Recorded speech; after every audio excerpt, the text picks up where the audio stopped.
নমস্কাৰ মোৰ প্ৰিয় বন্ধু বান্ধৱীসকল ৰেখা ব্লগ চেনেলটোৰ নতুন এটি মিনি ব্লগ লৈ আপোনালোকক পুনৰবাৰ স্বাগতম জনাইছোঁ। আৰু এইফালে দেখিছে নহয় একদম আমি গৈ আছোঁ। ক'ত গৈ আছোঁ জানেনে? আজি যাম আমি মোৰ মাৰহঁতৰ ঘৰত, মাইনাৰ মামাহঁতৰ ঘৰত। কাৰণ গৰমৰ বন্ধ বুলিতো মামাহঁতৰ ঘৰত যোৱাটো মেইন।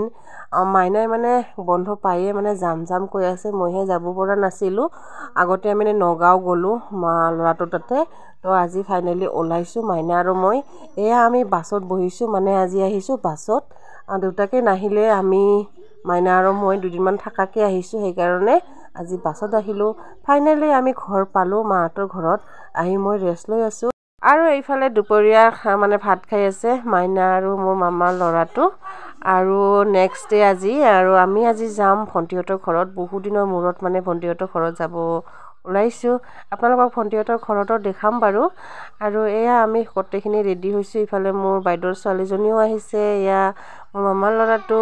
আৰু আজিৰ মিনি ব্লগটোত এইখিনিয়ে আছিল। নেক্সট মিনি ব্লগত আপোনালোকক মোৰ ভণ্টিৰ ঘৰত যোৱাটো দেখাম। আজিলৈ আহিছোঁ, বাই।